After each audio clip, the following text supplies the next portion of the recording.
My son and his wife locked my husband and me in the basement of our own home, shouting, "This is ours now." Sitting in the dampness, I heard my husband whisper, "Hush, they don't know what lies behind that wall." When they left, my husband moved a loose brick and showed me a secret he had kept for 39 years. Hello, dear listeners. Thank you for joining me today. Before I begin my story, I would be very happy if you subscribed to the channel and left a comment writing which state or country you are listening from. It always warms my heart to see how far our stories travel. Enjoy listening. This house knows how to breathe. I know the rhythm of its breath as well as my own. In the morning, when the first rays of the Georgia sun break through the old pecan trees in the garden, it takes a quiet, deep inhale, and dust motes dance in pillars of golden light. In the evening, it exhales, cooling down, and the old beams creak, as if sighing, settling in for the night. I have lived here for 40 years. I have grown into these walls, or perhaps they have grown into me. My father-in-law, Cornelius's father, a man with a steady gaze and a wide soul, built this house. He built it not as a vacation home, but as a legacy, a place where his grandchildren and great-grandchildren would laugh, a place of strength. This morning I was making soup as usual, simple chicken broth with dumplings, the way my grandmother taught me. Cornelius eats almost nothing lately, but the aroma of chicken broth is so familiar, so like home, that it sometimes sparks a flicker of interest in him. I was cutting carrots into tiny, almost jewel-like cubes and remembering how I taught Travante, our son, to do this. He was little, standing on a stool next to me, his chubby fingers clutching a safety knife. "Mama, I'm a chef," he would shout, and we would both laugh. That laughter still lives in the grain of the kitchen table. "That tasteless slop again, Miss Idella?" The voice of Kessia, Travante's wife, burst into my memories like a draft in a warm room. "We talked about this yesterday. The internet has a million recipes. Broccoli cream soup, gazpacho. Can't you master something new? It's for Travante. He needs proper nutrition." She stood leaning against the doorframe in her ecru silk robe, arms crossed over her chest. She never called me Mom, only Ms. Idella, with a cold politeness that was worse than outright rudeness. I didn't turn around. I just kept stirring the broth. "Your husband loves this soup," I answered quietly. "And his father loves it. Father doesn't understand anything anymore," she cut in. "But Travante deserves better. They have been living with us for 3 years, ever since Cornelius had his first stroke. At first, it seemed right. Family should be together, especially in hard times. I gave them the entire second floor, the master suite with the balcony overlooking the garden. Cornelius and I moved downstairs to his former study so he wouldn't have to climb the stairs. Gradually, their things, their habits, their smells, Kessia's sharp perfume, Travante's tart cologne, began to displace the air of this house. Last week, she moved grandfather's armchair without asking, the one with the worn armrests where my father-in-law used to read the Savannah Tribune. She shoved it into the darkest corner and hoisted some soulless white contraption of metal and leather into its place. "It doesn't fit the modern interior," she threw over her shoulder at me. I said nothing then. I just went downstairs at night when everyone was asleep and stroked the old cracked leather of the chair the way one pets a faithful old dog. I remember how Travante used to fall asleep in it in his grandfather's arms, how I sat in it myself while pregnant, reading history books, dreaming of returning to my work at the archives when my son grew up a bit. But he kept growing. And then came Cornelius with his career, demanding constant attention, and my dream quietly gathered dust like old tomes in the attic. Cornelius lay in the study, staring at the ceiling. His body had weakened, but his mind sometimes flared with its former clarity, like an ember in a dying fire. I walked over, sat down next to him, and took his hand. His skin was dry and thin, like parchment. "How are you, my love?" I whispered. He slowly turned his head, his eyes focused on me. "They are noisy," he exhaled. Yes, they were always noisy. Their voices, their arguments about money, their loud laughter, All of it was alien to the quiet, grounded life of our home. Travante came down for lunch. He didn't say hello, sat at the table, and immediately stared at his phone. I placed a bowl of soup in front of him. He pushed it away. "Ma, we need to talk. Seriously." Kessia instantly materialized next to him, sitting opposite, folding her hands on the table. In her eyes was that predatory glint I had learned to recognize. It meant they were plotting something. "We've been thinking, with the inheritance and all these complications, bureaucracy," Travante began, not taking his eyes off the screen. "Father is in such a state. To avoid problems later, you should sign the house over to me now. A deed of gift. It's just a formality to simplify everything." My chest went cold, not from the words themselves, but from the casualness with which they were spoken, as if he were asking me to pass the salt. "No," I said. My voice didn't tremble. "This house belongs to your father and me. As long as we are alive, everything stays as it is." "So you don't want to simplify things?" Kessia leaned forward. "You want your only son to run around government offices later, gathering certificates when, well, you understand." "I understand everything," I replied, looking her straight in the eyes. "And that is exactly why the answer is no." Travante finally raised his head. There was no filial love in his gaze, only cold, angry irritation, as if I were not his mother, but an annoying obstacle in his path. "I don't understand what the problem is. We live here. We take care of Father." "You live in my house," I corrected him. "I take care of Father." At that moment, Cornelius appeared in the doorway of the living room. He stood leaning against the jamb, breathing heavily. He must have heard everything. His gaze was surprisingly clear. He looked not at me, but at Travante. "You..." His voice was weak, but every word rang in the ensuing silence. "You are a disgrace to our name. A disgrace." That word struck Travante like the crack of a whip. I saw his face contort. It wasn't just anger. It was the rage of a man touched in his sorest spot, his vanity, his right to bear the Dubois name, of which he was so proud. His whole life was built on that name.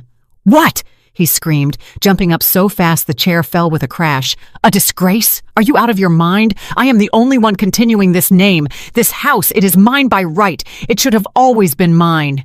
He stepped toward his father. I jumped up, standing between them. "Travante, stop! No, enough! I am tired of this." His eyes were wild. "This is ours now." He grabbed me by the shoulder, not painfully, but with authority, and shoved me aside. Then he grabbed his father under the arm. Cornelius was as weak as a rag doll. Travante dragged us through the hallway to the heavy oak door leading to the basement. "Travante, what are you doing?" I screamed, resisting. "You'll have time to think about your behavior," he growled. He threw the door open, and the smell of dampness and cold earth hit our faces. He roughly shoved us inside onto the top step of the steep staircase. I barely held on to Cornelius to keep us from rolling down. The door slammed shut, plunging us into darkness. The heavy bolt clicked from the outside. We were left in complete silence. Only my ragged breathing and the weak, raspy breathing of my husband beside me. I sank onto the cold stone step, clutching Cornelius to me. The tears wouldn't come. Inside, everything had gone numb. Years of service, years of love. My whole life given to this boy, this house, this family. All of it ended here, in this dark, damp basement. I was broken, shattered into pieces, and in this deafening silence, in this absolute darkness of despair, I heard my husband's quiet, tense whisper. He pressed his lips right to my ear, his words barely audible. "Hush, they don't know what lies behind that wall." My husband's words pierced the gloom, and I froze, listening. Above our heads, Travante's heavy, quick footsteps rang out, followed by Kessia's lighter, pattering tread. The front door slammed so hard, a dull echo rolled through the basement. A moment of silence, and then came the sound of an engine starting, quickly moving away and fading. They were gone. We were left alone in the cold, ringing silence of our own home, locked in its stone belly. "Help me," Cornelius rasped. His voice was weak, but there was a steely persistence in it I didn't recognize. I helped him up. His body was trembling from weakness and cold. Slowly, step by step, we descended the chipped stairs to the dirt floor. It smelled of the stale vegetables we used to store, damp clay and oblivion. The only source of light was a thin strip breaking through from under the door upstairs. In this dim twilight, I could barely make out the shapes of old shelves covered in cobwebs and empty jars piled in the corner. Cornelius led me not to the shelves, but to the far wall, to the very masonry of the foundation.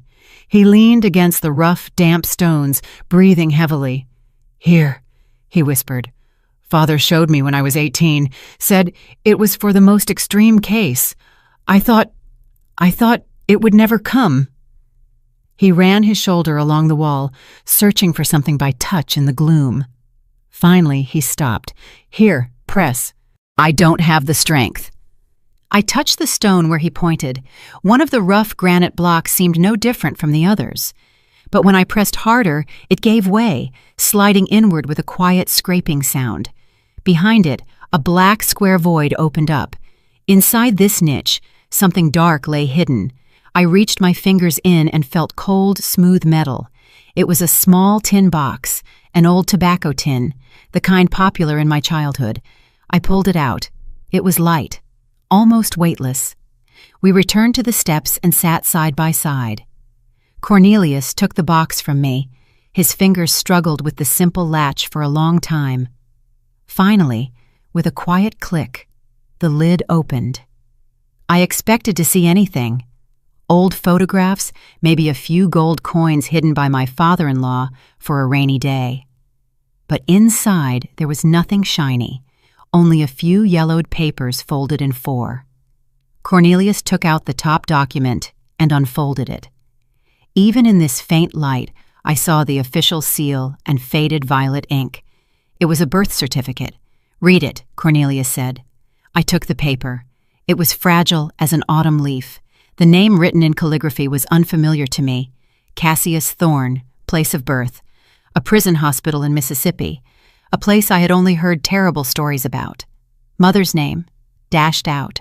Father's name, Orion Thorne. "I don't understand," I whispered, looking at my husband. "That's me," he said quietly.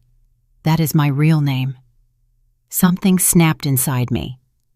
For 40 years, I had lived with Cornelius Dubois, son of the esteemed Dr. Dubois, heir to a famous family, and now this fragile sheet of paper was telling me I didn't know the man I had shared a bed with, raised a son with, built a life with. He took out the next document. An adoption decree. Cassius Thorne adopted by citizen Dubois, Langston James. The new son is assigned the surname Dubois and the name Cornelius. Everything was certified with dry official stamps. The last item in the box wasn't an official paper, but a letter written in the familiar, confident handwriting of my father-in-law. Cornelius handed it to me. "Son," I read mentally, struggling to make out the words in the dark. "If you are reading this, it means dark times have come, and I am likely gone.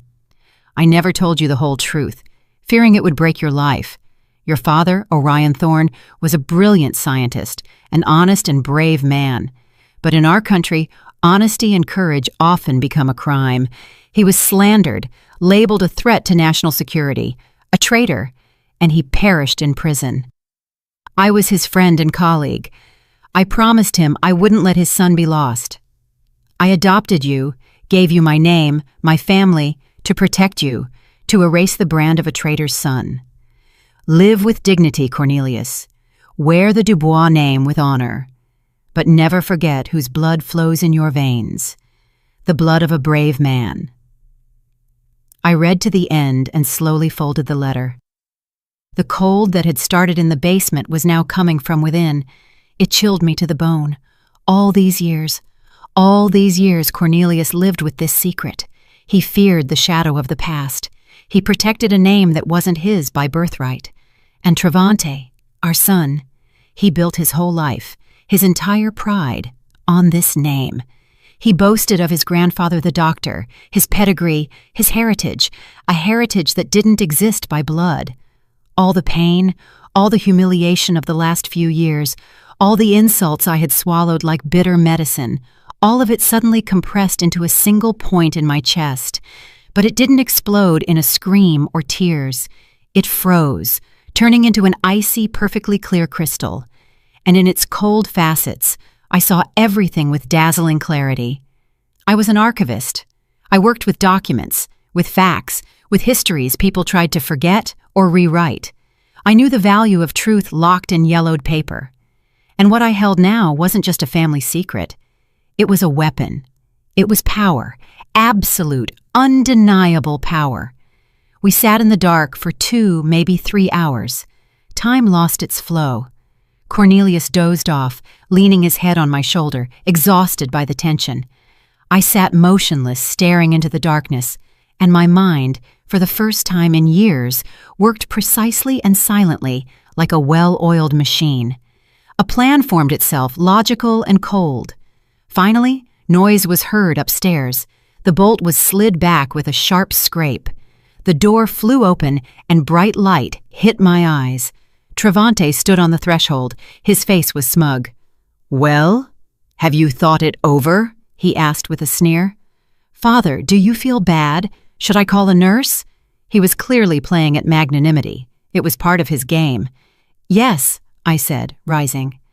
My voice sounded steady and calm, surprising even myself. "He needs care. Give me the phone. I'll make a call." He was momentarily confused by my submission, but then smirked, handing me his mobile. "Here, 1 call to arrange a nurse, and no funny business." I took the device. Its warmth contrasted with the cold of my fingers. I didn't search for a number in the contact list. I knew it by heart. A few years ago, I had read an article in Essence magazine about a female attorney specializing in complex family cases and inheritance. She was described as a brilliant and uncompromising specialist. I memorized her name just because, just in case. As it turned out, not in vain. I calmly dialed the number. Travante looked down at me, expecting to hear my conversation with some caregiving service. A crisp female voice answered the phone. "Veda Sterling, speaking." "Ms. Sterling, good afternoon," I said, just as evenly and clearly. "My name is Idella Dubois. I urgently need your help." I arranged a meeting with Veda Sterling and, without changing my expression, handed the phone back to my son. He took it with lazy curiosity, scrolling the screen to check who I had called. The number was unfamiliar, without a name. He apparently decided it was a care agency, and complete satisfaction reflected on his face. He had won. The old mother was broken and submitted. "Good girl," he tossed out, more to himself than to me. A sensible decision. "Come on, Kessia, let's help Father up. It's not fitting for him to sit on the steps." They helped Cornelius to his room with that exaggerated, showy care that hurts the eyes with its falseness. They tucked him into bed, adjusted the blanket. Kessia even brought a glass of water. They were acting out a play of magnanimous victors, and I was their main audience. I watched silently, and they mistook my silence for capitulation. That was their first and main mistake. In the following days, a strange, unnatural silence reigned in the house. I performed my duties with mechanical precision, cooking broths for Cornelius, cleaning rooms, doing laundry. I moved through the house like a ghost, a shadow of myself, and this suited them perfectly. They stopped noticing me, the way one notices old furniture. I became part of the interior, convenient and mute, and this gave me what I didn't have before, the opportunity to listen and see. They stopped hiding. They decided they could talk about everything in front of me. After all, a broken spirit is incapable of resistance. One morning at breakfast, while I was silently serving biscuits, Kessia, flipping through some glossy magazine, said to Travante, "Honey, I've been thinking. That wall between the living room and Father's study, it's not load-bearing. If we tear it down, we'll get a huge space, a studio. We can put a white marble bar counter right here." I froze for a moment with the skillet, the wall she wanted to demolish.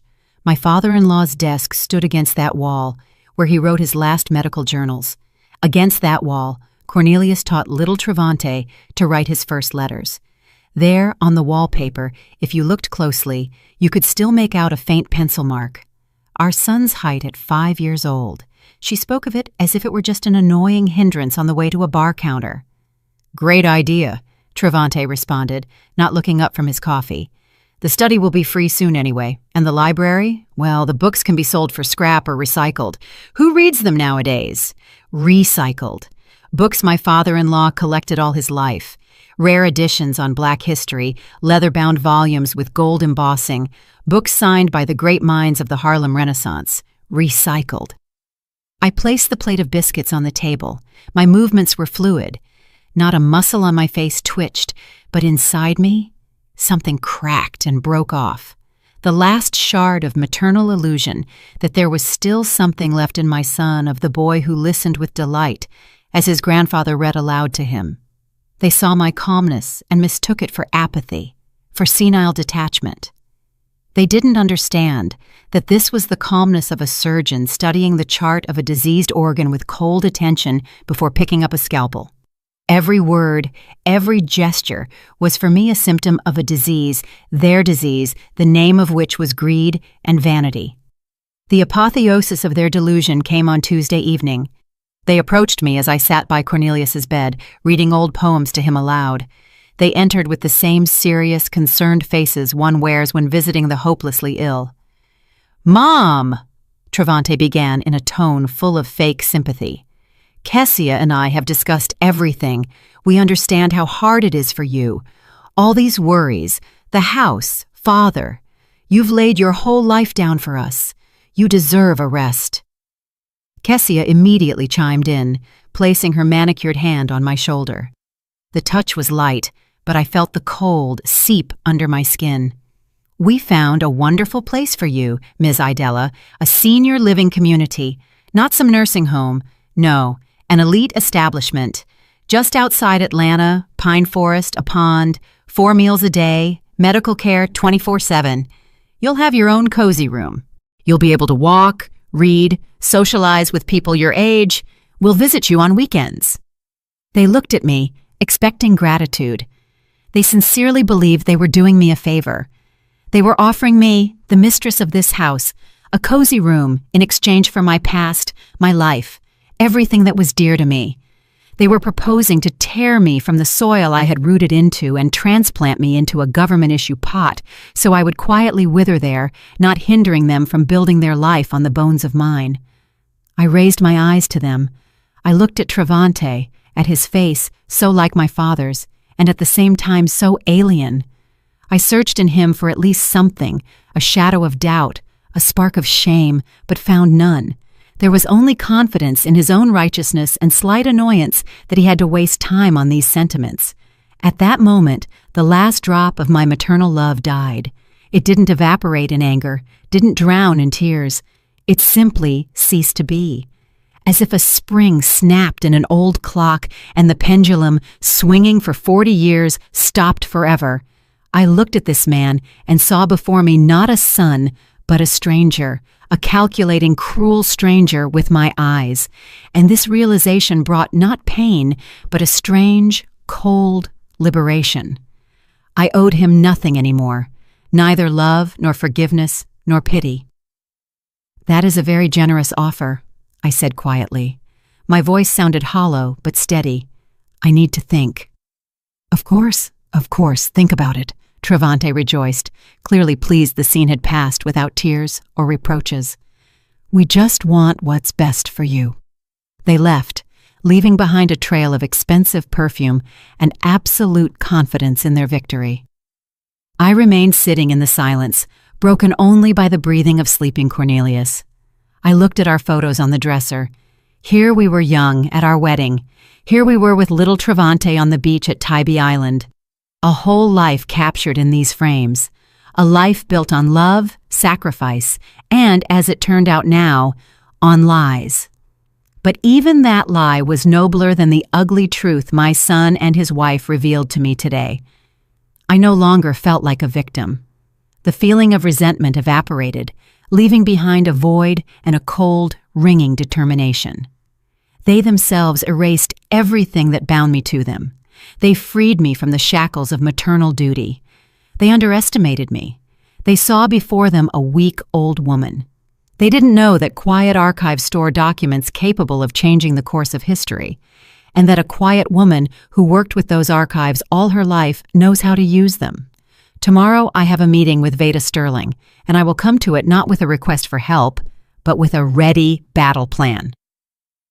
The next day I told Travante I needed to go into town, to the pharmacy for a rare medicine for father that wasn't available at our local one. He gave me money for a taxi with an air of performing an act of the greatest charity. Kessia even helped me put on my coat, straightened my collar, like one does with a child. "Don't be long, Ms. Idella. Lunch needs to be ready." I nodded and left the house, feeling their condescending gazes on my back. They were watching an obedient old woman heading out to run errands. They didn't know I was going to war. Veda Sterling's office was located in a modern building in downtown Savannah with high ceilings and quiet corridors. She herself turned out to be a woman of about 40, with a sharp, piercing gaze and a complete absence of fussiness. She didn't gasp, didn't offer sympathy. She listened. I spoke evenly, without emotion, laying out the facts, the humiliation, the demands, the deed of gift, the basement. When I finished, she was silent for a few seconds, looking at me. "Do you have any documents confirming your rights to the house?" she asked finally. Her voice was calm, but steel could be felt in it. "I have something more important," I answered, and took the tin box from my bag. I laid its contents on the polished table. The birth certificate in the name of Cassius Thorne, the adoption document, my father-in-law's letter. Veda put on her glasses and began to study the papers. She read slowly, attentively, as if absorbing every word. I saw her expression change. Professional interest was replaced by surprise, and then by the concentration of a strategist who has been dealt a winning trump card. She raised her eyes to me. There was no longer simple concern in them. There was excitement. "Mrs. Dubois, this changes everything. Absolutely everything. The Dubois name isn't just a surname. In certain circles, it is capital. Your son built his career, his connections, his entire status on this name.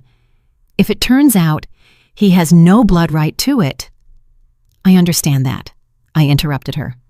"I want my house and my peace back." "You will get much more," she said, and notes rang in her voice that stirred me. "You will get justice, but I need time. I need to check some details. The name, Orion Thorne. It vaguely reminds me of something. Let me work with this." I went home, leaving the documents with her, and plunged back into the gray, silent routine. Travante and Kessia, seeing I no longer raised the topic of the nursing home, decided I had resigned myself and was simply awaiting my fate. They already behaved like full owners. Kessia ordered furniture catalogs. In the evenings, they sat in the living room, loudly discussing which shade of gray would best suit the walls in their future studio. I walked past without stopping, but every word they said was deposited in my memory, becoming another stone in the foundation of my resolve. A week passed, a week of sluggish, tense waiting. And then Veda Sterling called me on the old landline when Travante and Kessia weren't home. "Mrs. Dubois, can you talk?" Her voice was tense. Suppressed excitement sounded in it. "Yes, I am alone. I have news, and it is stunning. I pulled the archives, unofficial ones, of course. I had to use my father's old connections. He was a historian. What I found explains why Langston Dubois was so afraid of his adopted son's past." She paused, and I heard her catch her breath. Orion Thorne wasn't just a political dissident. That's too mild a word. He was one of the leading theoretical physicists of his time, a genius destined for great things. In the late 60s, he was part of a project of national importance, but he had his convictions. He refused to participate in development that, in his opinion, could lead to catastrophe. They tried to convince him, then force him. He didn't yield, and then they broke him. They fabricated a case. He wasn't just accused of dissent. He was accused of treason. of passing secret data to foreign intelligence. I listened, and the cold that had settled in me in the basement seemed to turn into ice, binding my insides. There was a closed trial, Veda continued. His name was erased from everywhere, from scientific publications, from lists of institute employees. It's as if he never existed. But in narrow academic and government circles, his name is still remembered. Not as the name of a scientist, but as the name of a traitor, a brand, a stain that in those circles doesn't wash away even after a generation. I was silent, lacking air. I sank onto a chair. Do you understand what this means, Mrs. Dubois? Veda's voice became quieter but more distinct. Your son, Travante, builds his business on connections. He prides himself on his lineage, his partners, his clients. These are people for whom reputation, purity of name, continuity of generations is everything. They do business with the grandson of the renowned Dr. Dubois. And now imagine what will happen to his business, to his position in society, when it turns out that he is actually the grandson of Orion Thorne, a man whose name for them is synonymous with treason. There it was. That was the weapon I had thought of. But it turned out to be not just a pistol. It was a bomb capable of not just winning back my house, but destroying the entire world my son had so carefully built for himself. This won't just strip him of his inheritance, Veda finished. This will destroy him socially, professionally, financially. He will become an outcast, a pariah. For him and his wife, that is worse than death. I hung up the phone. I sat in the kitchen in silence. The sun shone through the window. A geranium bloomed in a pot on the windowsill. Everything was as always, but the world had changed. The stakes in this game had risen to the heavens. It was no longer about an old house and a humiliated mother. It was about the total destruction of my son's life. And I felt no horror, no pity, no maternal instinct that should have screamed inside me, protecting my child, whatever he might be. No, I felt only cold, eerie satisfaction, a sense of perfect, calculated justice. You wanted to take my house. You wanted to throw me into a home. You wanted to erase my life like an unnecessary entry in a book. Fine, let's see what it's like when your life is erased, when your whole existence, built on pride and lies, turns to dust from a single breath of truth. I stood up and walked to the window. I looked at the garden I had planted with my own hands, at the old pecan tree under which little Travante played. I was saying goodbye to him, not to the man who now lived on the second floor, but to that boy I once loved more than life itself. Saying goodbye forever because I knew I would pull the trigger without hesitation. I stepped away from the window when I heard the sound of a car pulling up. They were back. My heart didn't flutter. It beat evenly, coldly, measuring out the seconds until the beginning of the end. I went out into the hallway to meet them, not as a servant, but as the mistress of the house. For the first time in months, I squared my shoulders. They entered laughing, laden with bags from expensive stores. Kessia held a roll of wallpaper samples. They were in a great mood. "Ms. Idella, you're here," Kessia tossed out, not looking at me. "Travante, look, this pearl shade will look perfect in the foyer." They didn't even notice how I had changed. They were too absorbed in themselves, in their future, which they had already planned within the walls of my house. 2 days later, on Saturday morning, the doorbell rang. Travante went to open it, grumbling discontentedly about visits without warning. I waited in the living room. I knew who it was. Veda Sterling stood on the threshold. She was dressed in a sharp, dark suit. In her hands was a thin leather briefcase. Behind her stood an official-looking man, a courier from a legal firm. "Dubois, Travante Cornelius?" Veda asked in an even, businesslike tone. "Yes, and who are you?" Travante measured her with an appraising look. "My name is Veda Sterling. I represent the interests of the owner of this house, Idella Dubois. This is for you." She handed him a thick envelope. Travante took it confusedly. He looked at me, then back at Veda. His face expressed complete bewilderment. Owner? What owner? This is my family's house. I would ask you to familiarize yourself with the document, Veda replied coldly. Kessia came out of her room, attracted by the voices. Seeing the strange woman, she frowned. Travante tore open the envelope with irritation. He began to read, and I saw the color slowly drain from his face. First bewilderment was replaced by anger, and then he laughed, loudly, hysterically.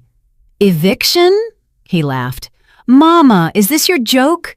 You hired this actress to scare us? This is just ridiculous. Kessia snatched the paper from him, ran her eyes over it. Her face also twisted into a contemptuous sneer. Ms. Idella, we thought you had fallen into apathy, but you, it turns out, decided to play drama. Very cute, but we don't have time for this. She turned to Veda. Miss, I'm afraid my mother-in-law has misled you. She is an elderly person, a bit out of her mind. Here. With a triumphant air, she walked to the credenza, took a folder from a drawer, and pulled a document out of it.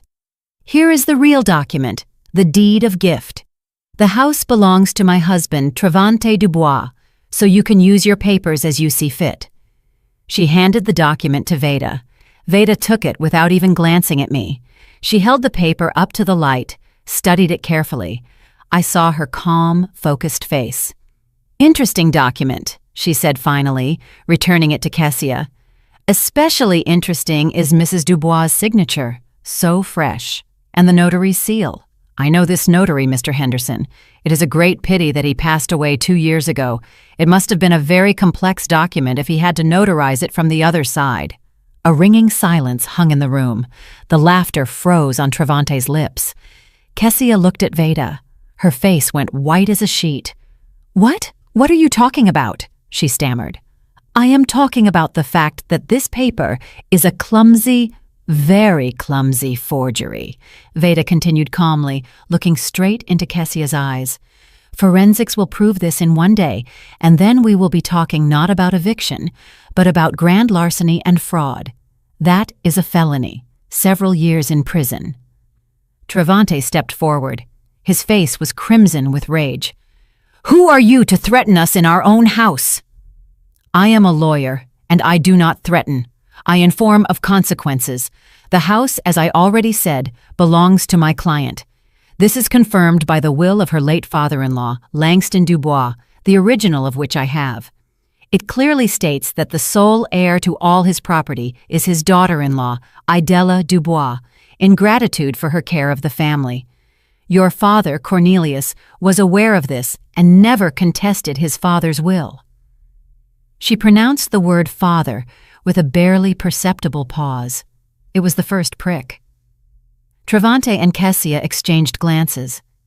In their eyes, for the first time, I saw not anger, not contempt, but fear, real animal fear of a beast cornered.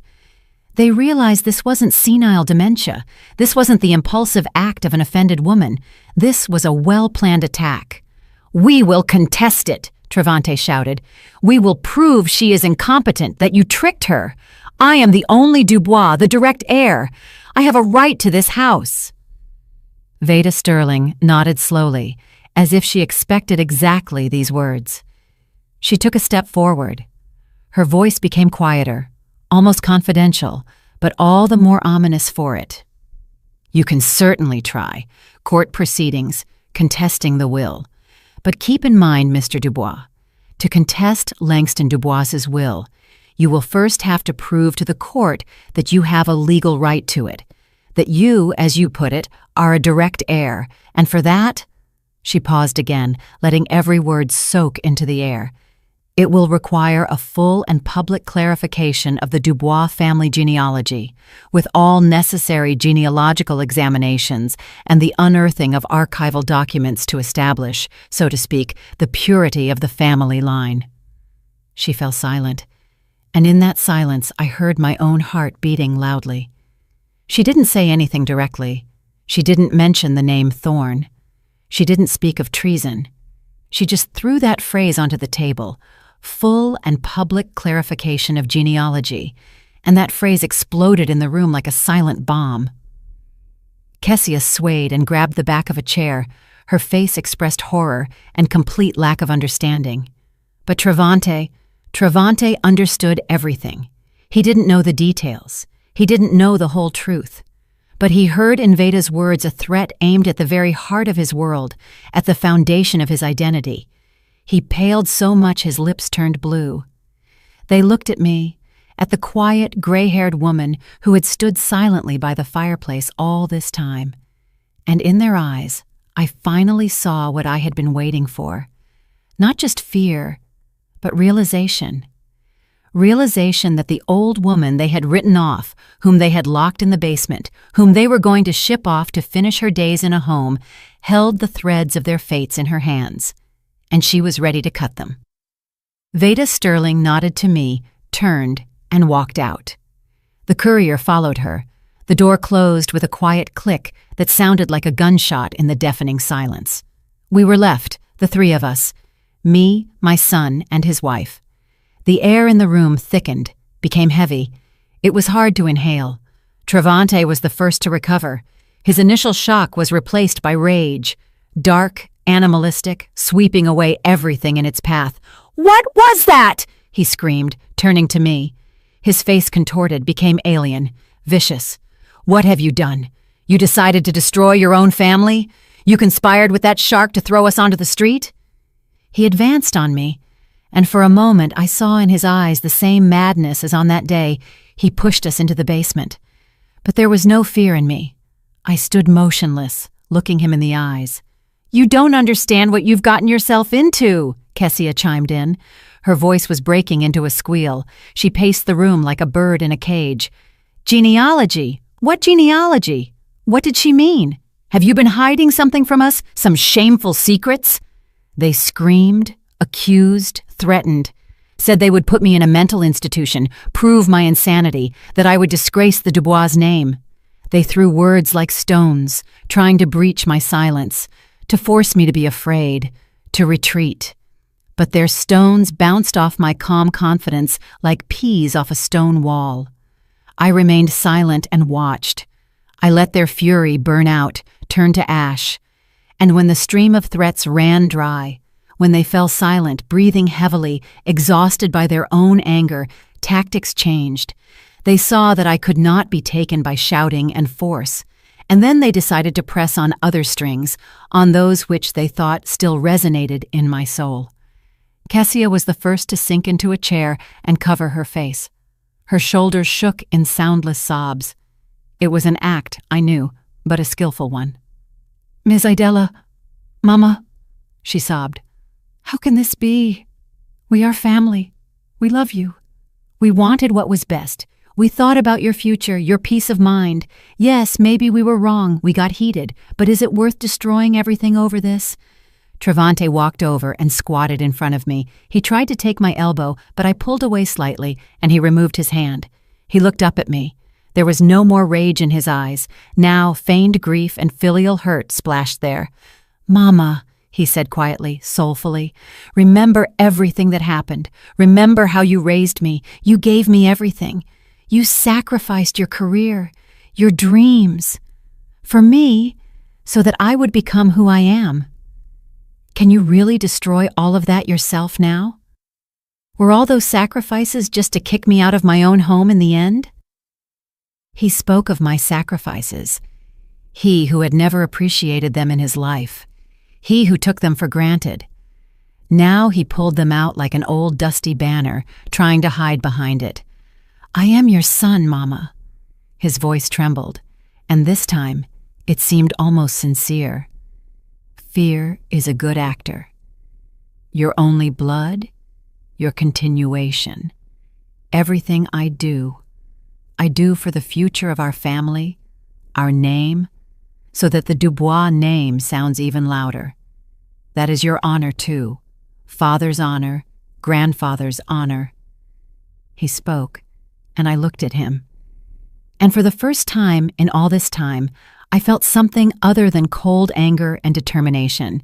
It was pity. Deep, piercing, almost unbearable pity.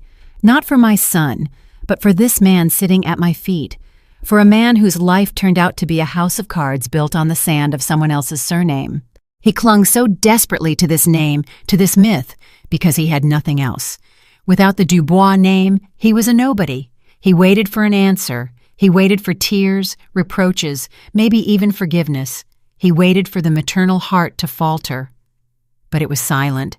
It had turned to stone that day in the basement. I sighed slowly, and when I spoke, my voice sounded in the silence of the room so calm and distinct that they both flinched. "The house is the least of your problems, Travante." He looked at me uncomprehendingly. "You have lived your whole life," I continued, looking him straight in the eyes, never looking away, "appropriating a legacy that was never yours. The respect you demanded, the name on which you built your life, your business, your pride, all of it is a ghost." I fell silent. I didn't explain anything. I didn't name Thorne. I didn't tell the story of his real grandfather. I just left that phrase hanging in the air between us. A ghost. I saw his brain working, how he frantically tried to understand what I meant. I saw fear begin to take shape in his eyes, the shape of something unknown, but monstrous. "What? What are you saying?" he whispered. "What legacy? What name? I am a Dubois. My father is Cornelius Dubois. My grandfather is Langston Dubois." "Your grandfather Langston Dubois was a great man," I said quietly, "and very noble. He gave your father his name to save him. And you turned that name into a commodity, a shield for your vanity, and you disgraced it. Father was right." I let him figure out the rest himself. I knew my son's imagination. I knew his greatest fears, the fear of being a nobody, the fear of turning out to be an imposter. I saw those fears coming to life in his eyes now, fueled by my silence. He could imagine anything. Illegitimacy, a secret shame in the lineage, any dirt that could stain the shining name of the Dubois family. And any of those guesses was torture for him. I gave him this food for thought, this poison that would slowly poison him from the inside. The horror of the unknown was my strongest ally. Kessia looked from me to her husband, understanding nothing. She only saw that her strong, confident Travante was sitting on the floor, crushed by a few of my phrases. I stood up. I felt very tired, but at the same time surprisingly light. "You were given 3 days to move your things out," I said, heading for the door of my room. "I would advise you not to waste this time on arguments." I entered the room and closed the door behind me. I didn't hear what they said after that. I just went to the bed where Cornelius was sleeping and sat down next to him. I took his hand. It was warm. I looked at his peaceful face and thought about what a heavy burden he had carried all his life, and what a terrible price our son paid, because that burden was never lifted in time. 3 days passed in a thick, tense silence. They didn't move out. I saw them whispering for hours, locked in their bedroom. Their phones didn't stop ringing. I knew they wouldn't give up. They were preparing their last desperate move, and I was ready for it. On the evening of the 3rd day, Travante entered my room. He was dressed in an expensive suit. His face was pale but determined. A kind of feverish, unnatural confidence had appeared in him. "Tomorrow at 11 a.m. at our townhouse," he said in a clipped voice. "Family council. Everyone will be there. Uncle Peter, Aunt Vera, my main business partners. You must be there, and bring your lawyer too. Let's see who wins." He turned and left without waiting for an answer. It was a challenge, their final gambit. They decided to move the battlefield to their territory, surround themselves with allies, and crush me with public opinion. They were going to stage a show trial where I would be the accused, out of my mind. A vengeful old woman who had fallen under the influence of a predatory lawyer. They wanted to declare me incompetent and thus take control of both me and the house. It was a smart move. But they underestimated me again. The next day, precisely at 11 o'clock, Veda Sterling and I entered the living room of their city apartment. It was a huge, faceless space furnished with expensive but cold furniture. And it was full of people. Our relatives were here, whom I hadn't seen for several years. Cornelius's cousin Peter, an important city official, his wife Vera, draped in pearls. There were also people unfamiliar to me with hard business faces, obviously those very partners whose opinion Travante valued so much. Travante and Kessia stood in the center as masters of the situation.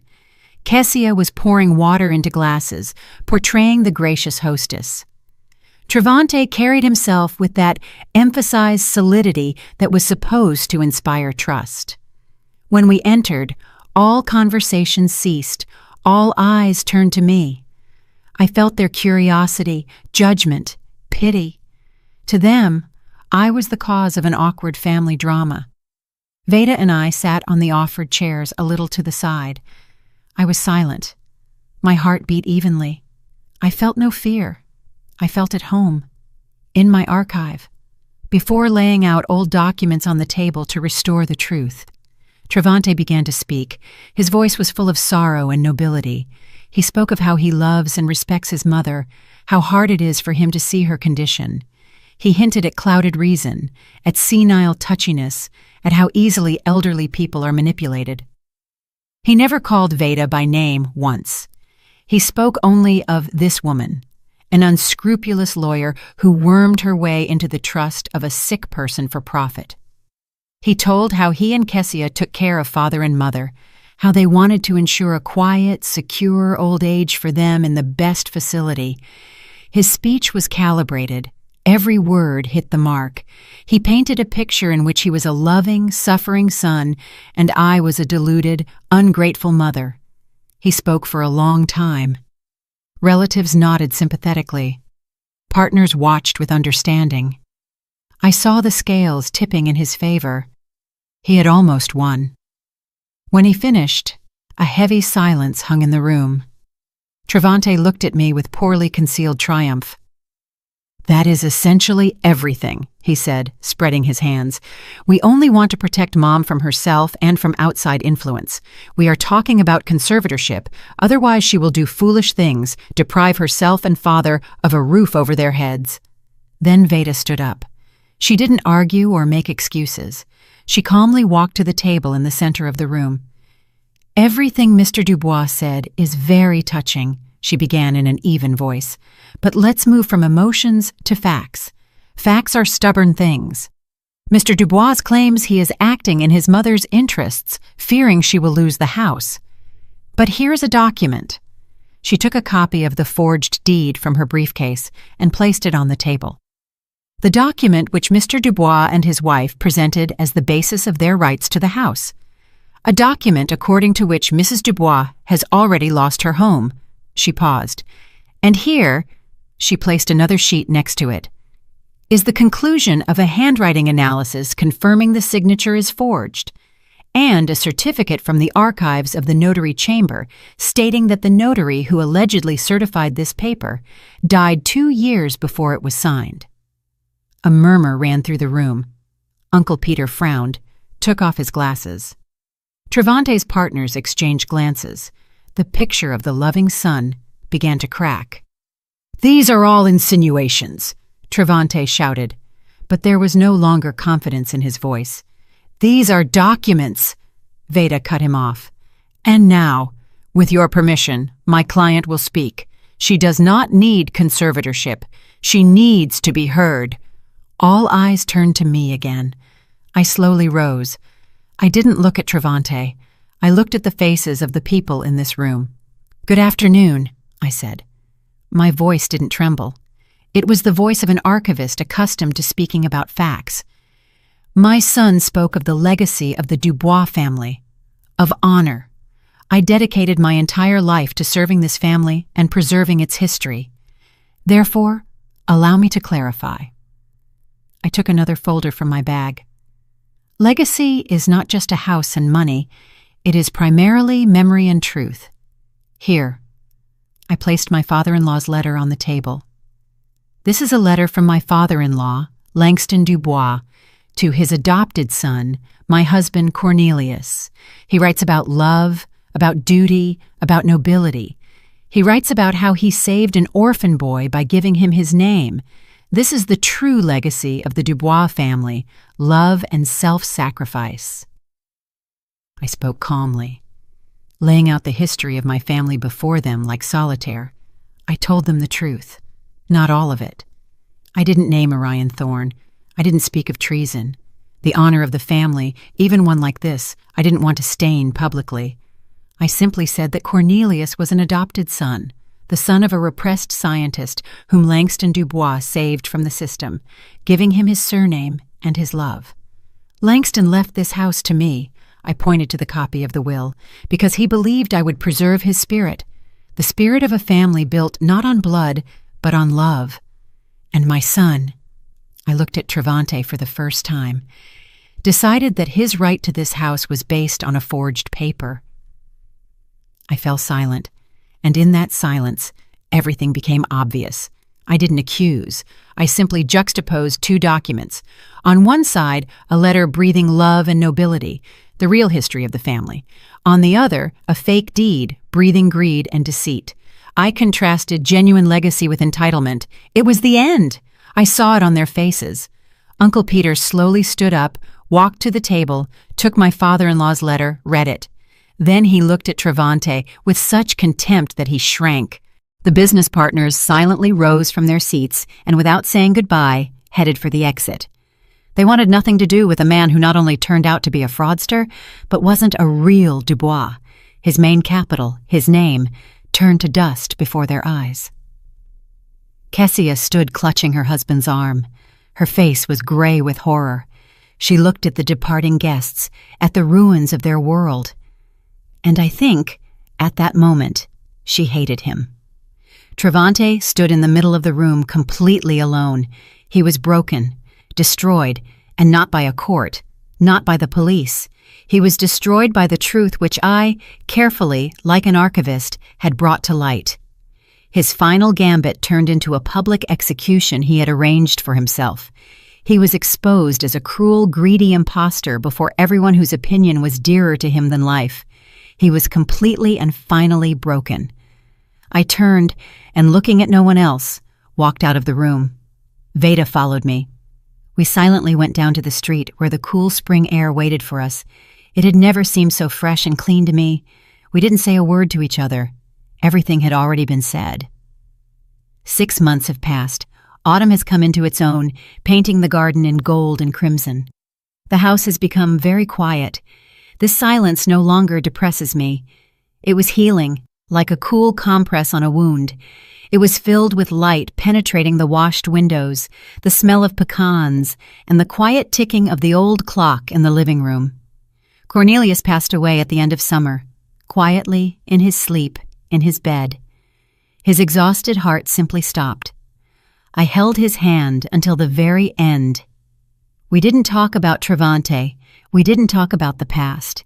We talked about our youth, about our first date in Forsyth Park, about how funny he looked trying to fix a leaky faucet. We said goodbye, and when he left, I mourned him. Not the husband bearing someone else's name, but my Cornelius, the only man I loved. I buried him next to his adopted father, Langston Dubois. Two noble men, whose stories turned out to be so closely intertwined, now lay side by side. Travante was not at the funeral. He and Kessia disappeared. They moved out of the city apartment, selling it to pay off debts I hadn't even suspected. Their world, built on the prestige of the Dubois name, collapsed in a single day.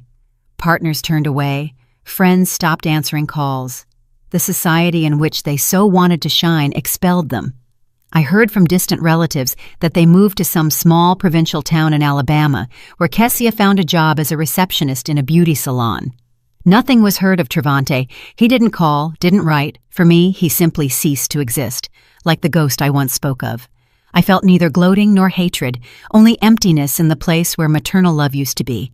Today I went down to the basement, but it was no longer the dark, damp crypt where my rebirth once began. I hired workers. They cleaned it out, whitewashed the walls, installed bright lighting. Along the walls now stood not dusty shelves with jars, but new pine ones, smelling of resin. In the center, a large, sturdy work table, my table. This basement, once my prison, became my sanctuary, my personal archive, the place where I finally returned to myself. I slowly laid out old photographs, letters, documents on the table. All my life, I had been the keeper of other people's stories, the history of the Dubois family, the history of my husband, the history of my son. I carefully collected them, cataloged them, protected them. Now the time has come to collect my own. I took a new album with blank pages in a hard leather binding. On the first page, I neatly placed Langston Dubois's letter, a document about love and nobility that became the cornerstone of this story. Next to it, I placed a photograph, not my wedding one, not a photo with my son, but another, small, black and white one taken many years ago. In it, a young girl with glasses and short hair sits at a desk piled with old tomes, looking into the lens with delight. That was me, Idella, a 20-year-old history student at Spelman College, in love with her profession, full of hopes and plans. The me I had buried myself under the rubble of family obligations and sacrifices. I looked at this girl and smiled. I had been walking back to her for so long. Through 40 years of serving others, through betrayal and pain, through the cold of the basement. I finally found her. I was no longer just a keeper. I became an author. The author of my own story, in which I myself decided what was important and what needed to be left in the past. I didn't cross anything out of it. Neither the joy of motherhood nor the bitterness of disappointment. But now I placed the accents myself. I gave events the meaning I considered true. I finished my work and walked to the small high window of the basement, which the workers had cut through at my request. It looked straight out into the garden. From down here, the world looked different. I saw not the trunks of trees, but their roots going deep into the earth. I saw fallen leaves that would become soil for new life in the spring. I placed a cup of hot tea on the windowsill. The aroma of Earl Grey mixed with the smell of earth and wilting foliage. Steam from the cup rose to the glass, and the world outside the window became a little blurry, like an old watercolor. I took a sip. It was quiet in the house, quiet in my soul. For the first time in many, many years, I didn't feel like someone's wife, someone's mother, someone's daughter-in-law. I was simply Idella, a woman looking out the window of her house at her garden. A woman no longer defined by her past sacrifices, but defined by that calm, conscious future she built for herself. I was free, absolutely, completely, until my very last breath. Free. That is where my story comes to an end. Thank you for spending this time with me. If it resonated with your soul, please like and subscribe to the channel. Your feedback is the greatest support for me. I wish you peace in your heart and warmth in your soul. Until we meet again. Such a complicated but very deep story, dear listeners. A story about sacrifice, betrayal, and that terrible price one sometimes has to pay for one's own freedom and dignity. It makes you think about a lot, doesn't it? The main question left hanging in the air is the question of boundaries. Where is that line beyond which a mother's all-forgiveness ends and the fight for one's own life begins? Did Idella act correctly by destroying her own son's world, even in response to his monstrous cruelty? Was it an act of just retribution or cold, calculated revenge? Each of you, I am sure, has formed your own opinion. Perhaps someone will condemn Idella for her ruthlessness, and someone, on the contrary, will admire her strength and determination. Perhaps you still have questions about the fate of the characters, or some detail of the story sparked particular curiosity. Share your thoughts in the comments below this video. I am always incredibly interested to read your reasoning and see how differently the same story resonates in people's hearts. Your opinion is very important to us. If this story touched you, please don't forget to like and subscribe to our channel. Every like, every new subscriber is a huge support for us and an incentive to continue looking for and voicing new, no less exciting stories for you. It is important for us to know that our work finds a response. Did you like the story, and which city are you listening from? Let's meet in the comments. If you like the story, you can support me by sending a super thanks so I can keep bringing more stories like this. Thank you so much for your sweet support. I'm looking forward to your comments on the story. On the screen, you can see 2 new life stories that I highly recommend. There's so much more on my channel. Don't forget to subscribe. See you in the next life story with love and respect.